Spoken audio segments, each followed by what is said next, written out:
What's up, Transformers fans? Mondo here, back with a Moonbase 84 transmission. 2024 was a hell of a year for our favorite robots in disguise. We were bombarded with just tons of stuff, from the 40th anniversary celebration to the Transformers 1 movie, and now we're getting bombarded with what's to come in 2025. I thought 2024 was a fantastic year, and here's my breakdown of the year, kind of a snapshot, done in top 5s and in one case a top 10 form of, the things I've liked and some of the things that were disappointments. And I'm going to start off with my top 5 surprises of 2024. Coming in at number 5, we have Age of the Primes. Now, we knew for a while that Age of the Primes would take over Legacy for the Generations main line, and we got some leak listings of characters we would be getting, but once they dropped those reveals, that blew me away. This line blew me away, and I cannot wait to start picking this stuff up next year. And this will not be the last time Age of the Primes makes one of these lists in this video. At number 4, I have the Energon Universe comics from Skybound. Not just speaking about the Transformers comic here, I'm talking about the other comics in the universe, Void Rivals and G.I. Joe as well. They just are really awesome comics with great stories, great art, and I love how it continues to seem like they're building and building to like some kind of epic event where all the characters from all 3 comics meet, and I think that's going to be awesome. Speaking specifically about the Transformers comic, Daniel Warren Johnson continues to make that comic very, very incredible, and with each issue it just keeps getting better and better. At number 3, I have the Transformers Blockies. Now, fans have been raving about the Blockies for a while, and it took me a bit, but after I finally got my hands on some and built some of these little guys, I can say I am fully addicted. Just really fun and really cool little model kits, and I need more and more and more. At number 2, I have the Prime Changers toys for the Transformers 1 movie. They are just really fun, well put together little figures, especially for their price point, and I wish they had done some more, because it's a shame that to get more Transformers 1 love we have to wait until the Studio Series characters come out next year, well, the rest of them. And I still haven't gotten my hands on the Prime Changer Sentinel Prime, the one I really, really wanted the most. But speaking of Transformers 1, the Transformers 1 movie is my biggest surprise of 2024. We all know that the trailers didn't do it justice, but when you actually went to the theater and sat down, we got an incredible, fun Transformers movie. I just love the design work of the movie, the takes on the characters, and I'm really still crossing my fingers that we have not seen the end of this take on Transformers, because I think it's fantastic. So that was 5 really good things. Now let's move on to 5 negative things. Here are my top 5 disappointments of 2024. For number 5, I have the Star Raider Walmart exclusive Lockdown. Now, this is partially my fault because I had it locked in my head he was supposed to be an animated universe Lockdown, and then after I ordered him and got him and was disappointed, I quickly realized he was not supposed to be an animated universe Lockdown, so that didn't help. But overall, I think that a character like Lockdown, who hasn't been released in a while, should have been a brand new mold in like the main line, like Legacy or something like that, and not just a retool for an exclusive. For number 4, I have the Studio Series Transformers 1 Optimus. I don't know, I've warmed up to this figure a bit, but I still can't help but feel disappointed by him in a way.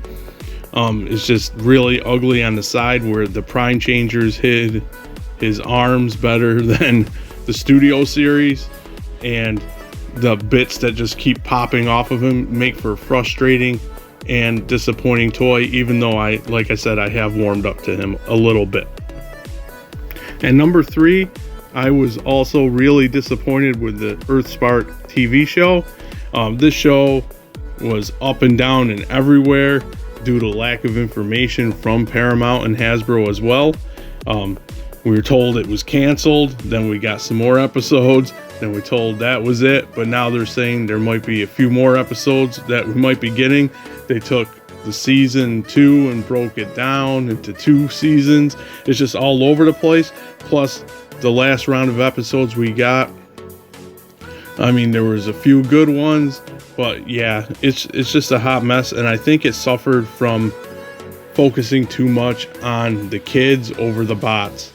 And I'm going to end up doing a video about this, my total feelings on Earthspark once I know it's finally over for good. But yeah, it's a shame because it had potential. My number 2 disappointment for the year is the lack of any kind of news about Transformers Reactivate. Both Hasbro and Splash Damage, its developer, have been dead quiet, and I'm beginning to think, like a lot of fans are, that this game isn't going to happen, and it's a shame because it looked like it was going to be awesome, and I was planning on getting a squad together and playing the hell out of this game. So yeah, definitely disappointed that they can't even give us any sort of information for good or bad. And my number 1 disappointment for 2024 was the box office performance of Transformers 1. I know there's a lot of factors that contributed to people not showing up at the theaters, namely the marketing, but it is a damn shame that word of mouth didn't get more people into the seats, because this is a fantastic movie and it deserves to be explored further on with sequels or a TV show or something. But yeah, the performance has put this whole take on Transformers in jeopardy, and it's a real shame because it's really awesome, fresh, and exciting. Okay, moving on to a more happier list, here are the top 5 things I'm excited about for 2025. At number 5, I have HasLab Omega Prime. He's the lowest on the list, mainly because I know I'm going to be getting him, and I've seen pictures, and he should be here hopefully early next year, and I can't wait to finally have him dropped off at my doorstep so I can actually have him in hand. At number 4, Energon Universe makes another list.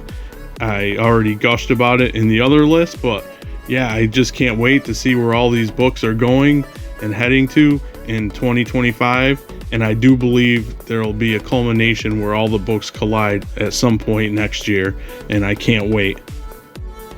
And just like the Energon Universe, Age of the Prime makes another list at number 3.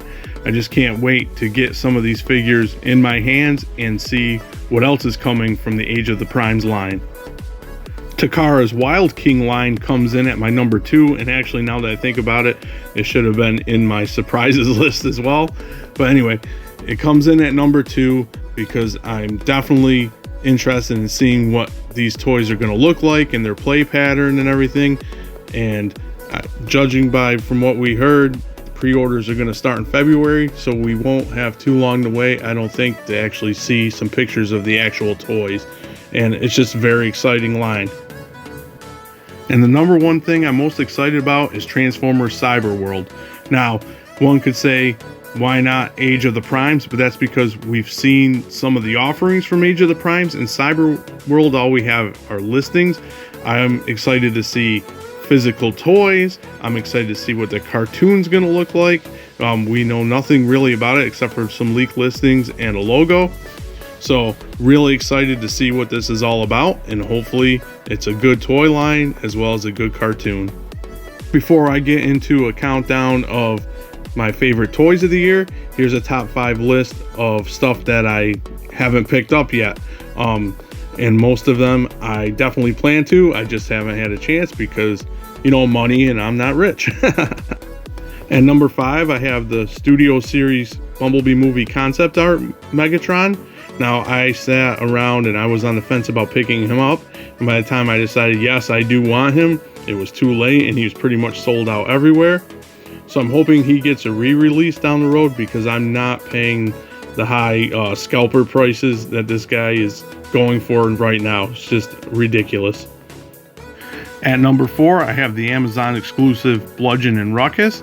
And now this isn't a matter of if I pick him up, it's a matter of when I pick them up, because I really want Ruckus, and this bludgeon is pretty cool, and I've missed out on every other bludgeon. So yeah, this is just a matter of time before I actually go and pick up these guys off of Amazon. And number 3, I have the Walmart exclusive Star Raider Filch.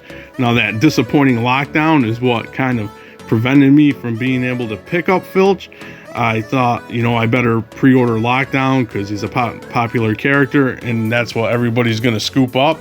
I pre-ordered him really quickly. I was at work, went back after work to pre-order Filch, and she was sold out in the pre-orders. And even after I got Lockdown in the mail, he was still available on Walmart.com, and Filch I couldn't get. But now I guess she's showing up at Ross's because my son is down south on Christmas vacation to see his mother, and he picked up Filch at Ross, but of course he didn't think of his dad and picked it up for himself. But I'm just kidding. But yeah, I will get Filch very soon. At number 2, I have the Legacy United Leader Class Tigerhawk.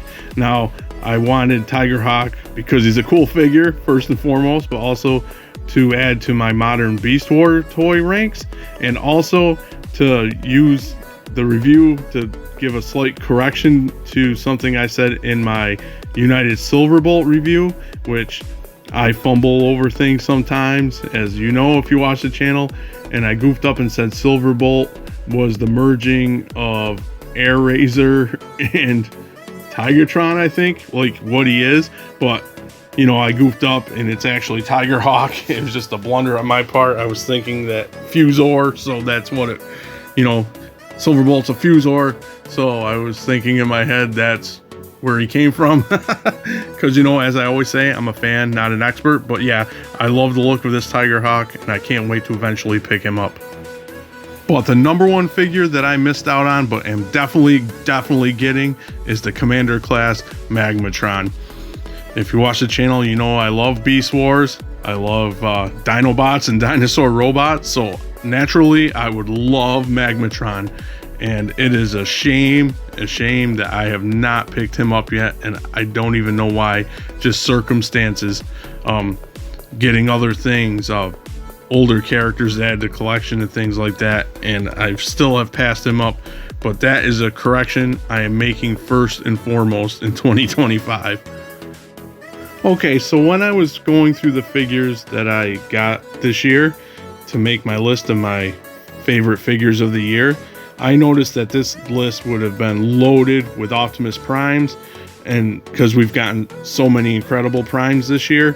So to be fair to other characters, I decided to leave Prime off of my favorite figures of the year list, and instead decided to do a ranking of Optimus Primes from my least favorite to my most favorite of the ones that I got this year. I think I got all the big releases, but you never know. I might have missed a couple. So here are 7 Optimus Primes ranked from least liked to most liked. At number 7, I have the Studio Series TF1 Prime. As I mentioned in my disappointments, I have warmed up to him, but he's still got some stuff going on that just lowers my enjoyment of him. The TF1 Prime Changers Optimus is a great figure, especially considered what it's meant to be. It's the kids line Optimus Prime, and even so, it's a cheaper price. I think it's better than the Studio Series in a lot of ways. It outshines it. And number 5, I have the Legacy United Animated Prime, and while not perfect, a perfect representation of the Legacy Prime toy or character, it is really close, and it's a lot better than the Prime Universe toys that we've gotten from Hasbro. And besides that, it's just an overall really solid figure and a lot of fun to mess with. The Transformers Reactivate Prime is my number 4, and this Prime is very interesting because to me, if this was a lighter year of getting Optimus Prime releases, this could have easily have been number 1 in any different year. But given the 40th anniversary and you know who, which we're going to talk about, at the end of this countdown, this ranking, puts it at number 4. But yeah, this is a fantastic Optimus Prime figure. I love the design and the look of him, and once again, wish we got the game so we could play as him. And number 3, I've got the Legacy United G1 Universe Prime, and if he came with more bells and whistles like his trailer and roller and things like that, he could have probably been my number 2 over my number 2, which I'm sure I just spoiled. But yeah, just a fun G1 Prime, much like my number 2, you can move around and mess with, but with this one, there's no fear of breakage or anything, at least to me. And just an awesome fun figure that I'm always messing with. And I know I already spoiled it, but number 2 is Missing Link Prime. And yeah, the thing that like hinders him, as I've mentioned in my review and kind of alluded to with the Legacy United G1 Universe Prime, is that while a fantastic figure, it is the G1 toy reimagined with all the articulation that you wish you had as a kid. I love the look of it. It just takes me back more so than the G1 Universe Prime. But the thing that holds us back is I'm scared to death to play with it. Especially the hip assembly. It looks real fragile, like it could snap. His joints are way too tight, in my opinion, and especially the ab crunch and things. And I'm afraid when I mess with it that I'm going to snap something. And for its price, I don't want to snap it, which is a shame. But the sheer nostalgia and what you can do with that toy, if you're brave enough to attempt it by moving it around, you just can't beat it. It's incredible. And that's why it slightly takes the edge over the Legacy United G1 Universe Prime, in my opinion. Number 3 is more fun to play with than number 2, but number 2 has all the nostalgia. And that brings me to my number 1 Optimus Prime of the year, and you most likely already guessed it. It is none other than the Authentics Optimus Prime. This is a great figure. No, I can't. I'm sorry. No, of course, it's the Studio Series 86 Commander Class Prime. Just like I assume everybody else's favorite Optimus Prime or Toy of the Year. Not much else to say. An incredible figure. Cheaper masterpiece, pretty much. Just where you almost don't need a masterpiece, I guess. Just a beautiful, beautiful, excellent figure. And Hasbro outdid themselves, in my opinion, with the 86 Commander class. Okay, so with that pesky Prime out of the way, here is my list of my top 10 Transformers of 2024. I also want to quickly note that to make this list, I had to have actually owned them or have had a chance to lay hands on them. So like things like the things on my miss list, like Magmatron, that most likely would have made the list, are not going to be on it. Also, this is my opinion, and your opinion may differ, so please be respectful if you comment about my choices. That being said, without further ado, here are my 10 favorite Transformers that are an Optimus Prime in 2024. Coming in at number 10, we have the Hasbro Pulse Generations Comic Edition Grimlock.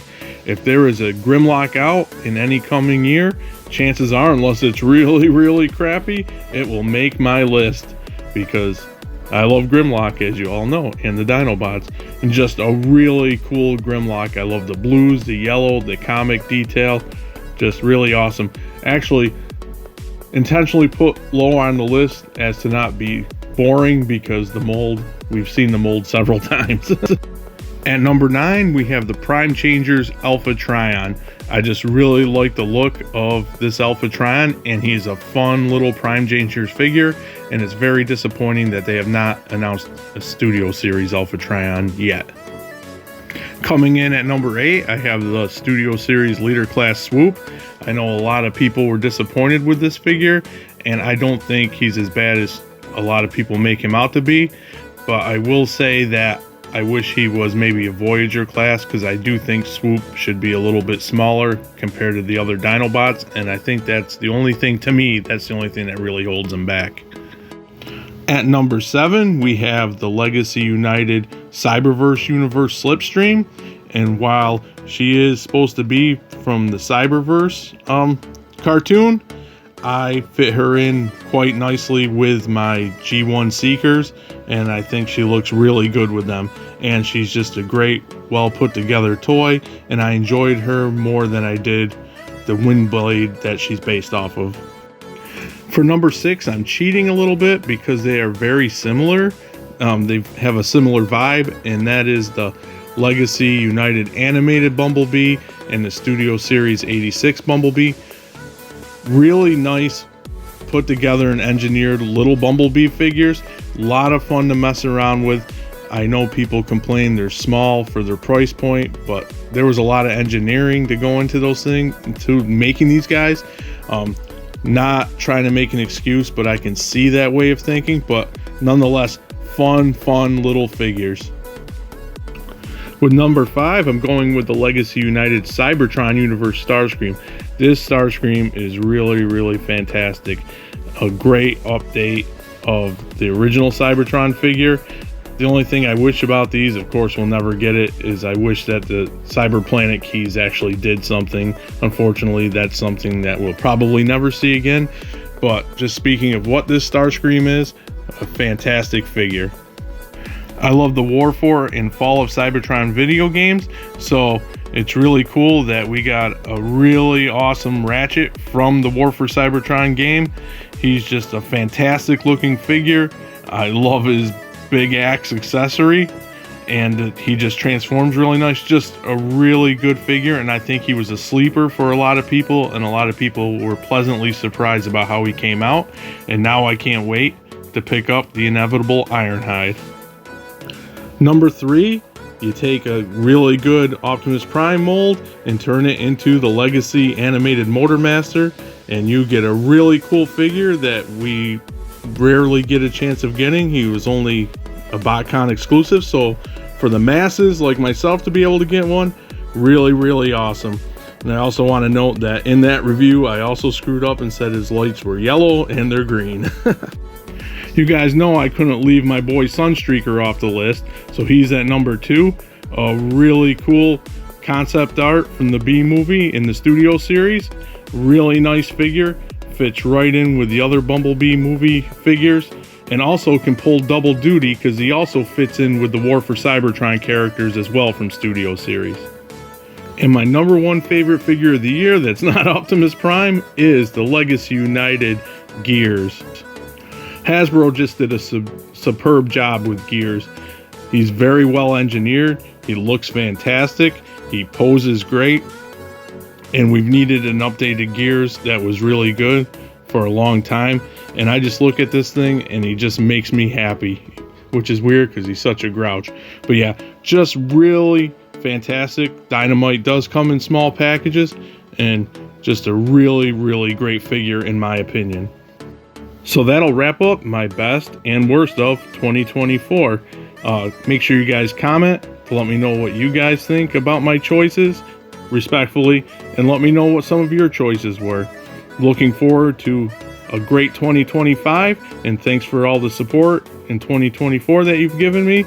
And as always, thanks for docking.